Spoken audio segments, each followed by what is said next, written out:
Good morning po sa inyong lahat dyan sa Pilipinas, maging sa Bicol. Napakagandang umaga po sa inyong lahat. Ngayon, nandito tayo sa Book of John at sa John chapter 10. So tulad po ng dating ginagawa natin, pakikuha na po ang inyong mga Bible para sabay-sabay natin tingnan ang mensahe ng Panginoon sa atin sa umagang ito po. Okay, so at bago po ang lahat, kung tahimik na po ang lahat, tayo po ay makapagpasimula na ng ating panalangin upang hingiin natin ang patnubay at gabay ng banal na Espiritu na siyang nagpapaunawa sa atin itong salitang ito at naglalagay sa ating puso at higit sa lahat tumutulong sa atin na maisagawa kung ano ang kanyang mga inuutos sa atin ayon sa ating ikabubuti at ikakapuri ng kanyang dakilang pangalan. So let's pray po. Chapter 10 ng John. Okay po, let's pray. Hallelujah. Dakilang aming Diyos sa langit na nakamasid sa amin sa bawat oras. Sa oras pong ito, kami ay lubos nagpapasalamat na kami po ay pinagsama-sama mo sa araw na to. At sa pamamagitan ng salita mo ngayon na naman sa Book of John, marami na naman kayong matututunan dito, Lord, at may lalahad mo na naman ang kadakilaan mo sa aming buhay. At higit sa lahat, matuturuan mo kami, Lord, patuloy na sumunod sa iyong kalooban.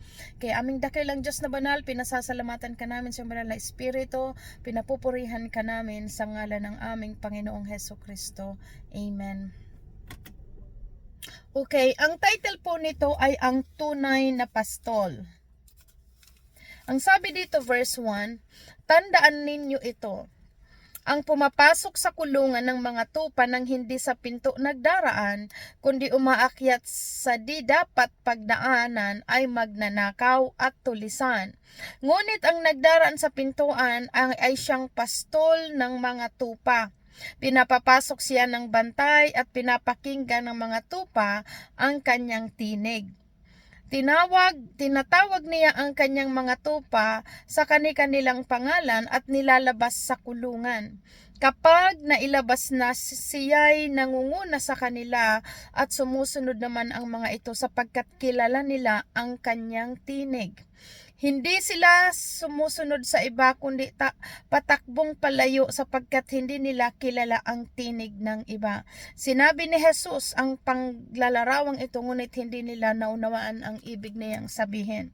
So dito po pinapakita dito sa part na ito, nang hinalintulad po dito ay ang ating Panginoong Jesus. Siya po ang ating tunay na pastol. Ang pastol, alam po natin na ang pastol ay siya po ang nag-aalaga sa mga kawan. Katulad na lang ng kawan, ibig sabihin sa isang mga, halimbawa yung mga inaalagaan ng mga anong tawag dito, yung sheep, siya ang tagapag-alaga. Ang pastol, binabantayan niya ito na hindi malapa ng ibang masasamang hayop, binabantayan niya at pinapakain niya po ang kanyang mga tupa. Tupa, ibig sabihin sa tupa sa Tagalog nga po sheep, So, ito po, kaya hinalimbawa dito, napakagandang halimbawa na ginamit niya ang tupa, kasi ang tupa po talagang ito yung napakaamong hayop, na parang hindi nila kayang lumaban sa masasamang mga kahayop.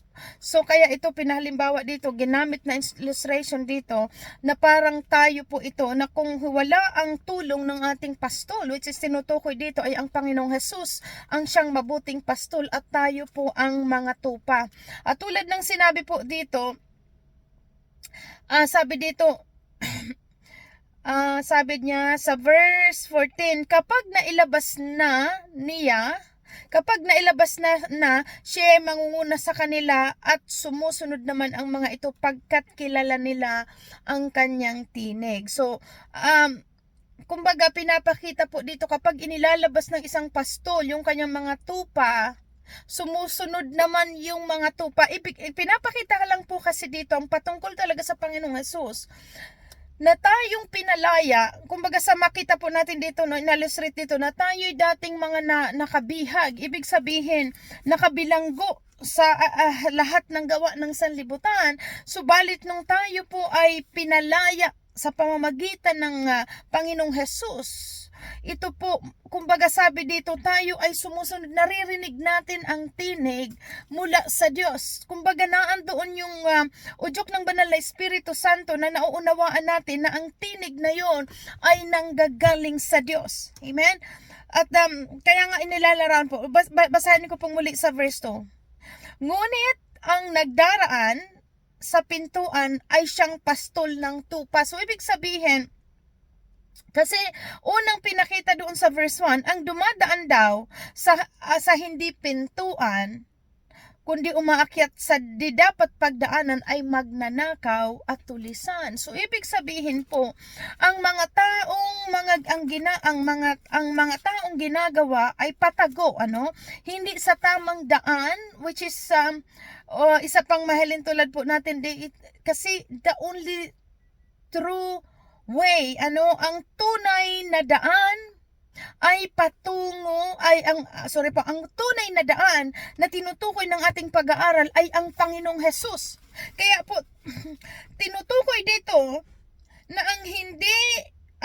sabi dito, ang pumapasok sa kulungan ng mga tupa, nang hindi sa pinto nagdaraan, kundi umaakyat sa di dapat pagdaanan ay magnanakaw at tulisan. So ano pong pinapaunawa dito sa atin ng Panginoon? Una muna dito sa verse 1, balikan po natin para lalo nating maintindihan itong bungad na to. Kasi malinaw po sa ating pag-aaral na ang Panginoong Hesukristo ang daan patungo sa Ama. Ngayon itong mga Parisiyo na to, itong mga tagapagturo ng kautusan, hindi sila naniniwala sa Panginoong Hesus. Ayaw nilang pakinggan ang tinuturo ng Panginoong Hesus. Kaya dito tinumbok ng Panginoong Hesus ang hindi, sabi dito, ang pumapasok sa kulungan ng tupa ng hindi sa pinto nagdaran, kundi umakyat sa di dapat pagdaranan ay magnanakaw at tulisan. Ngunit ang nagdaraan sa pintuan ay siyang pastol ng mga tupa. Pinapasok siya ng mga bantay at pinapakinggan ng mga tupa ang kanyang tinig. Tinatawag niya ang kanilang pangalan at inilalabas sa kulungan. Kapag nailabas na siya ay nangunguna sa kanila at sumusunod naman ang ito sapagkat kilala nila ang kantinig. Yun po ang naipalawanag ko kanina earlier na ito nga po tungkol dito sa tinig ng Panginoon Jesus na tayo kilala natin po ang tinig ng Diyos. Mula nang tanggapin natin ang Panginoong Jesus at tayo pinalaya sa kanumang mga tanikala sa ating buhay, naririnig natin ang message. Naririnig natin ang saway ng Panginoon, naririnig natin ang kanyang tinig sa pamamagitan, lalo na ngayon sa pamamagitan ng kanyang mga salita. So nga nang tinutukoy pa nga doon sa una, yung sabi ko nga po na talagang Jesus is the way. Kumbaga, isa pa itong mai-illustrate natin na ngayon alam po natin na maraming mga sikta na mga hindi kinikilala ang Panginoong Hesus bilang Panginoon at daan patungo sa Ama, na nagdadirect sila sa Ama, na napakalinaw po. Jesus is the way, the truth, and the light. No one comes to the Father except through Jesus Christ. So napakalinaw po dito na hindi pwede na hindi dadaan sa Panginoong Hesus. Siya ang tunay na daan at siya ang patungo po sa Ama. At sabi po dito malinaw na ang katinutukoy kasi dito ng Panginoon sa verse 5. Yung mga hindi kumikilala sa kanyang tinig, sabi niya dito, hindi sila, kumbaga, yung sa verse 5, makikita po natin dito na yung mga tinawag ng Panginoong Hesus na kilala, parang kumbaga po tayo, naririnig natin ang tinig ng Diyos na malinaw ito sa atin. Kaya kahit anong mga dalapang aral sa atin, kahit anong mga iba't ibang aral na dala sa atin, hindi tayo nakikinig. Kasi alam natin ang tinig ng salita ng Diyos, na malinaw ang Panginoong Hesus lamang ang daan patungo sa Ama. Kaya kung may mga nagsasabi sa atin, wala, kumbaga hindi, ang Panginoong Hesukristo ay isa lamang propeta at siya lamang tao, hindi tayo naniniwala kasi alam natin, mismong naranas natin na ang Panginoong Hesus na tinutukoy po dito talagang napakalinaw. The Father, the Son, and the Holy Spirit po ay iisa. Yun po ang ating pananampalataya na hindi lamang tayo nadirekta sa Ama, kundi sa pamamagitan ni Kristo Jesus na nagpalaya sa atin sa lahat ng ating mga karumihan. At napakalinaw po sa atin kung sino itong Panginoong Jesus. Jesus is the Word of God daw ayon sa John 1. Nakababasa lang po natin ng nakaraang linggo. So ito po, kaya ang sabi sa verse 5, hindi sila susunod sa iba. Ibig sabihin, tulad ng sabi kong muli, kapag may mga aral na iba, hindi tayo nakikinig dahil kumbaga alam natin. Sabi dito hindi sila susunod sa iba kundi tatakbong papalayo sapagkat hindi nila kilala ang tinig ng iba. Amen? So ito po yun kasi ayaw nilang paniwalaan ang Panginoong Jesus. Naniniwala lamang po sila sa Ama na malinaw dito ang Panginoong Jesus ay salita ng Diyos na siyang nagkatawang tao upang sa pamamagitan ng Panginoong Jesus makalapit tayo sa Ama dahil walang sino mang makakalapit sa Ama dahil maliban sa pamamagitan ng Panginoong Jesus dahil ang Diyos ay banal. Kaya ang Panginoong Jesus nakita po natin na nagkatawang tao, nabuhay siya sa lupa at namatay. Pinakita po ito sa atin sa pamamagitan ng kanyang salita na talaga siya po ang nagiging kabanalan natin. Siya ang nagiging righteousness natin, which is ito ng Word of God. Jesus is the Word of God. So siya ang nagiging kabanalan natin na nagtuturo sa atin ng tamang pamumuhay upang makalapit tayo sa Ama. Kaya pinapaliwanag po dito sa verse 1 and 6 ang tunay na pastol. Ang tunay na pastol na nag-aalaga ng mga tupa. At yung tupa, nakilala nila ang boses ng kanilang pastol. Yun po ang dinaan dito sa talinhaga ng Panginoong Hesus. Pero naunawaan po natin nang tinutukoy ng Panginoong Hesus ditong pastol ay siya at tayo po ang mga tupa na kanyang inaalagaan. Amen? Purihin ang Diyos. So, continue. Verse 7, si Jesus ang mabuting pastol. Ito na nga, Kaya't muling sinabi ni Jesus, pakatandaan ninyo, ako ang pintuang dinaraanan ng mga tupa. Jesus is the way, the truth, and the life going to the Father. So napakalinaw, walang makakadirekta sa Ama maliban na dumaan sa Panginoong Jesus. Kaya tinutukoy po dito sa verse 7, kaya't muling sinabi ni Jesus, pakatandaan ninyo, ako ang pintuang daraanan ng tupa. So tayo po yun. At napakalinaw, Jesus is the Word of God. Itong Word of God na to ang nagtuturo sa atin ng kung paano tayo sumunod sa Diyos, sa Ama. At ito po ang verse 8, ang mga nauna sa akin ay ang mga magnanakaw at mga tulisan, ngunit hindi sila pinakinggan ng mga tupa ko. Ako ang pintuan. Ang sino mang pumapasok sa pamamagitan ko'y maliligtas. Ito po napakalinaw. Kaya po ito po malinaw, hindi tayo nagbabatikos ng ibang sikta, pero ito po ang sinasabi ng salita ng Diyos at ito ang katotohanan.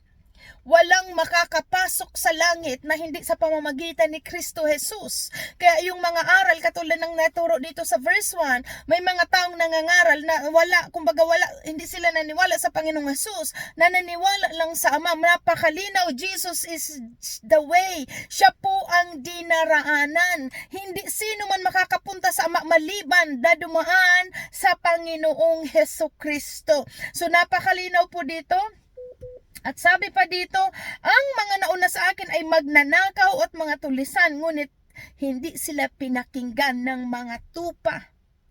Ako ang pinto, ang sino mang pumapasok sa pamamagitan ko'y maliligtas.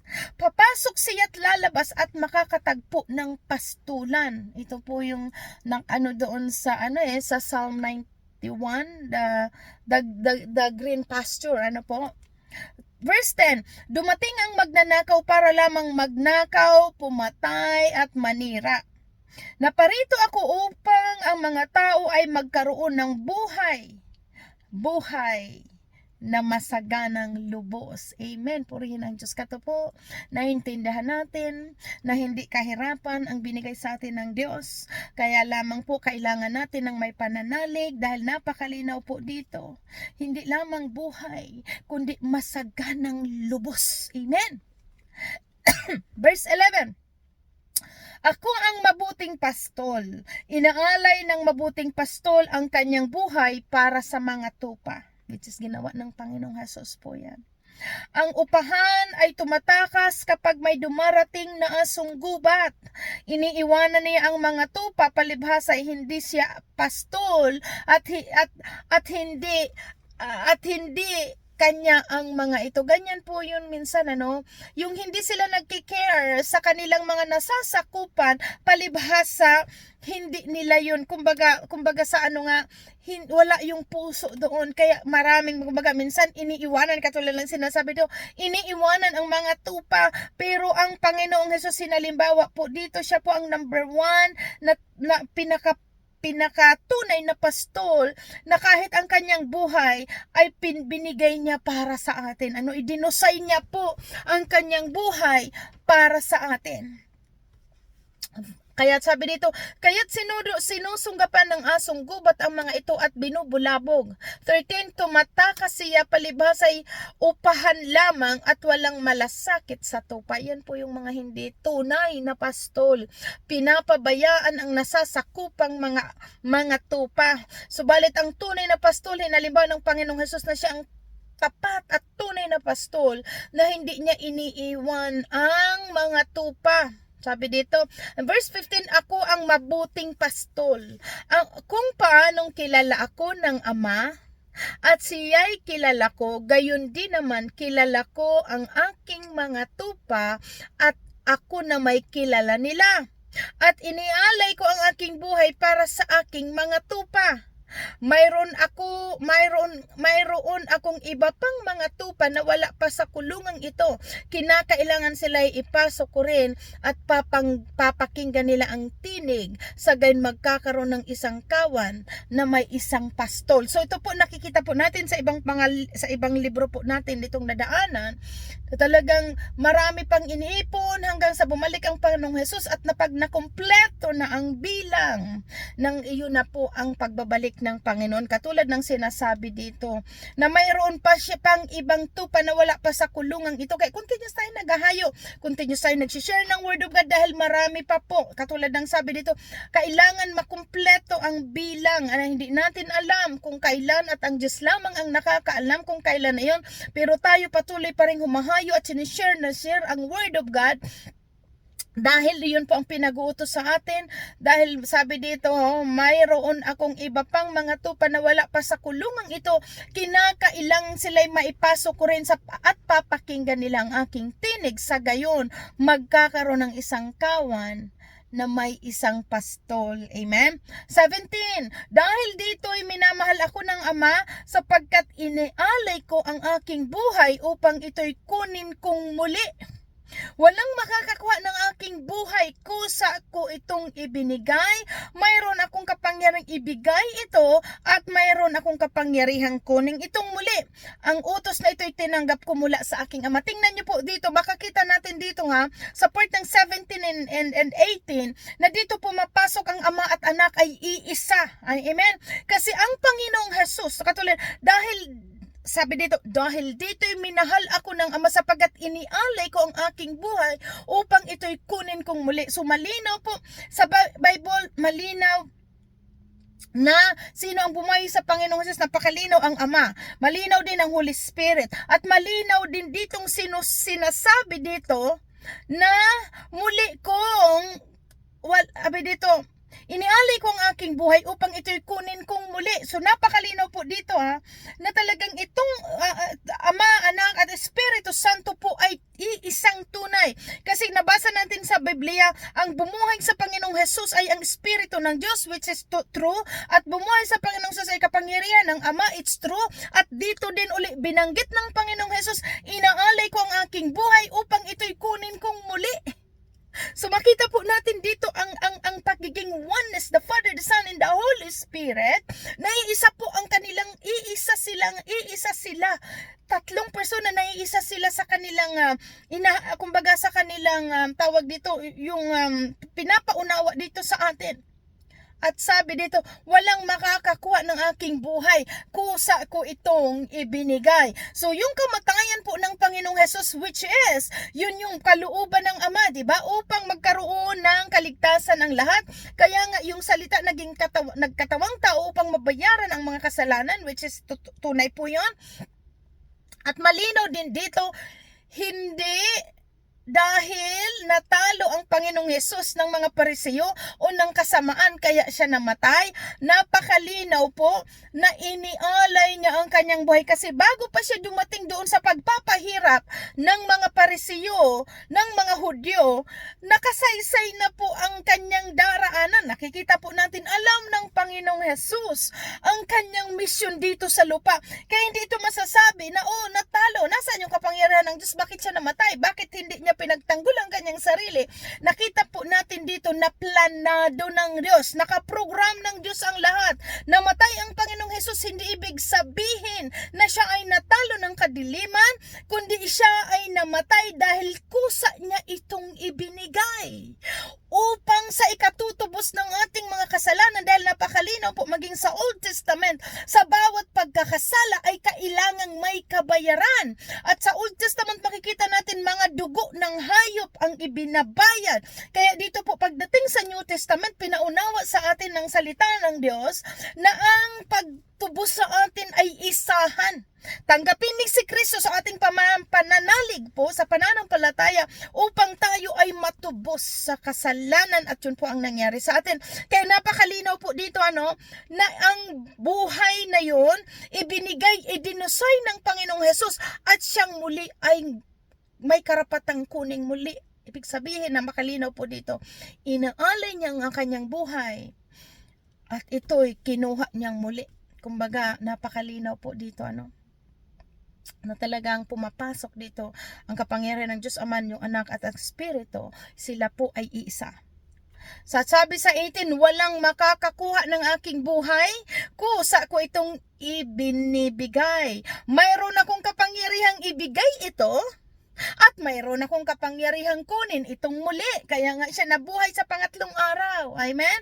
So ito po, may ang Panginoong Hesus dito pumapasok ang kapangyarihan ng Ama, ng Anak at ng Espiritu Santo. Katulad ng sinabi ko po, dahil sa ating pag-aaral, ang Diyos Ama bumuhay sa Panginoong Hesus at ang Espiritu ng Diyos din, nabasa natin na bumuhay mula sa patay sa Panginoong Hesus. At dito sa bandang ito, sinabi ng Panginoong Hesus, siya ay kusang ibinigay ang kanyang buhay at may kapangyarihan siyang bawiin itong muli. So yan po, malinaw, ang Diyos Ama, Anak at Espiritu Santo iisa. Amen? Iisa po ang kanilang ginagawa sa isa lamang persona. Okay?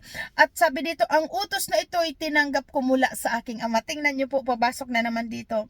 So napakaganda po pag inuunawa talaga natin ang salita ng Diyos. Doon natin naunawaan, oo nga, na talagang ang Ama, ang Anak at ang Espiritu Santo pinapakita sa atin, nagliliwanag po sa ating pag-aaral ang tungkol dito sa Trinity. Amen? So verse 19, dahil sa mga pananalitang ito, nagkabahabahagi muli ang mga Hudyo. Marami sa kanila ang nagsabi, sinasapian siya ng demonyo.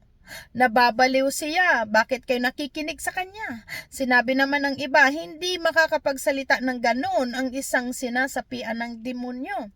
Nakakapagbagaling ba ng bulag ang demonyo? Kasi katulad nung kahapon, nakita natin yung pinanganak na bulag at siya ay pinagaling ng Panginoong Hesus upang ihayag ang kapangyarihan ng Diyos. Kaya itong tinutukoy po dito kasi malinaw sa kanila, wala pa daw silang nakita na bulag na ipinanganak at nakakitang muli. Kasi katulad nga po ng ating pagkaunawaan, naunawaan natin ang ipinanganak na bulag, talagang wala po yan ng eyeballs. Ibig sabihin wala yang itim sa mata, talagang halos pikit ang mata. Iba naman yung ipinanganak na nabulag, pinanganak na may paningin, in the long run nagkasakit at nabulag pero gumaling. Pero ito kasi tinutukoy dito, pinanganak na bulag na kumbaga wala pa daw silang nakita na pinanganak na bulag na gumaling. Kaya ito, naghati-hati sila dito, kumbaga nahati-hati yung kanilang opinion. Pagdating dito, may naniniwala sa Panginoong Hesus, mayroong hindi. Kita niyo po, At dito sa verse 22, itinakwil ng mga Hudyo si Hesus. Taglamig na noon at kasalukuyang ipinagdiriwang sa Jerusalem ang pista ng pagtatalaga ng templo. Habang naglalakad si Jesus sa templo sa portiko, si Solomon pinaligiran siya ng mga Hudyo at sinabi sa kanya, hanggang kailan mo kami paghihintayin? Kung ikaw nga ang Kristo, sabihin mo ng maliwanag.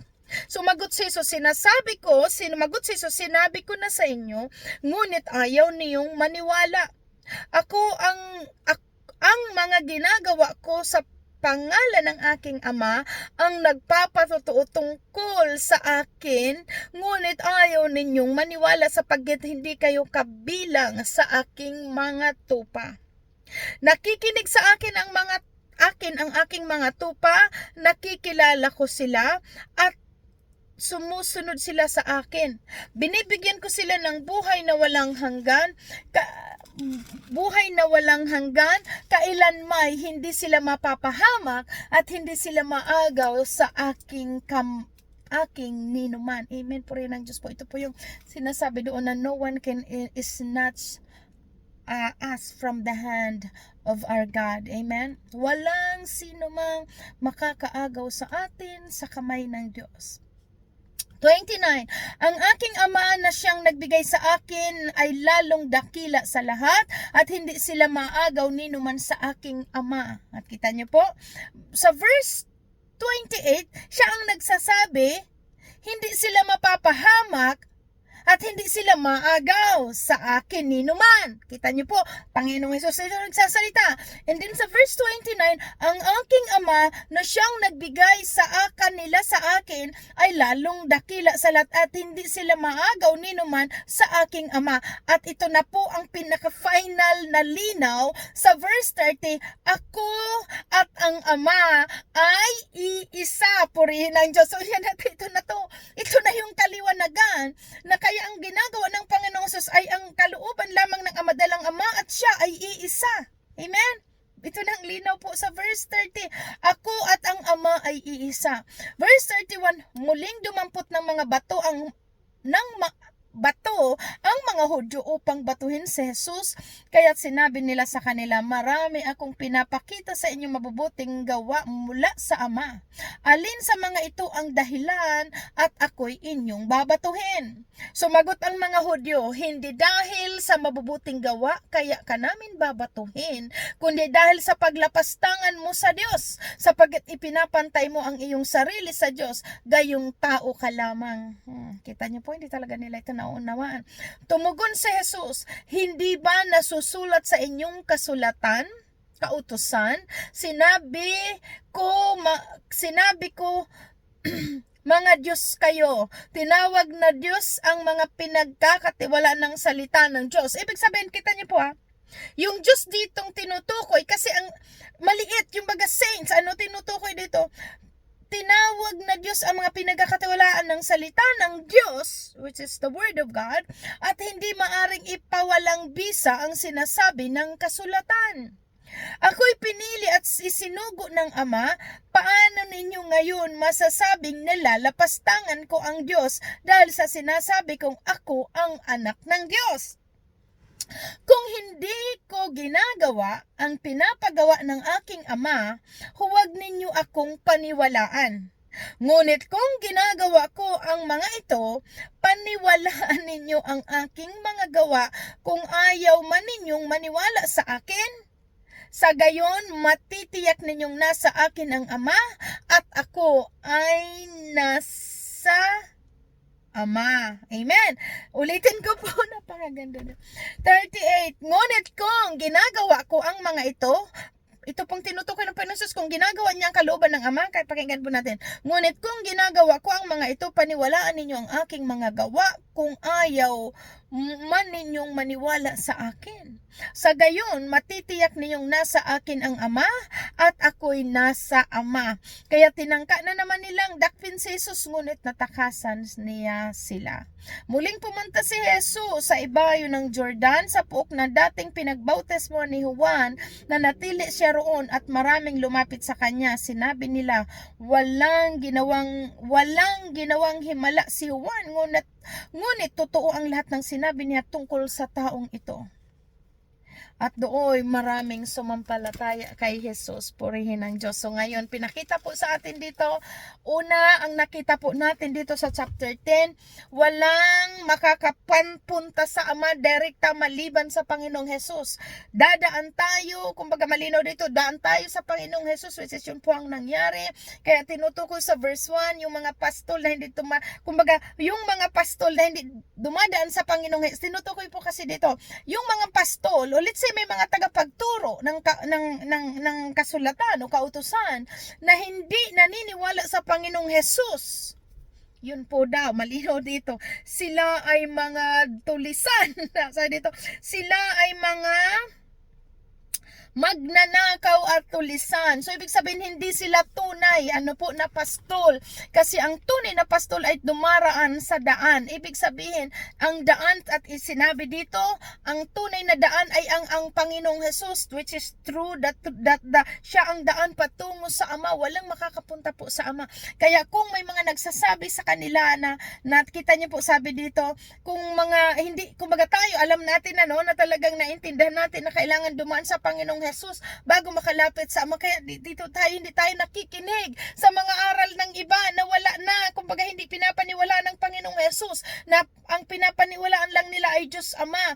Napakalinaw dito, hindi tayo nakikinig dahil na alam natin at naririnig natin ang tinig ng ating pastol, which is ang Panginoong Jesus, na siya lamang ang daan patungo sa Diyos Ama, dahil siya po ang ating kabanalan.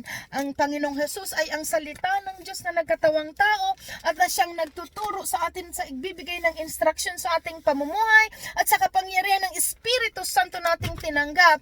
Nauudyukan tayo kung ano ang tamang pagsunod sa Diyos Ama. Amen? So purihin ang Diyos. Dito po ako magtatapos, and God bless everyone. Buti na lang at nakahabol ako kasi ngayon hapon na po dito sa amin, at ngayon mamaya, actually umaga na dyan sa inyo, gagagaling ko lang sa trabaho, pero salamat sa Diyos at natapos ko rin po itong message na to. So God bless everyone. Sumainyo at sumaating lahat po ang kadakilaan ng Diyos at kahabag at pagpapala sa ating lahat. God bless.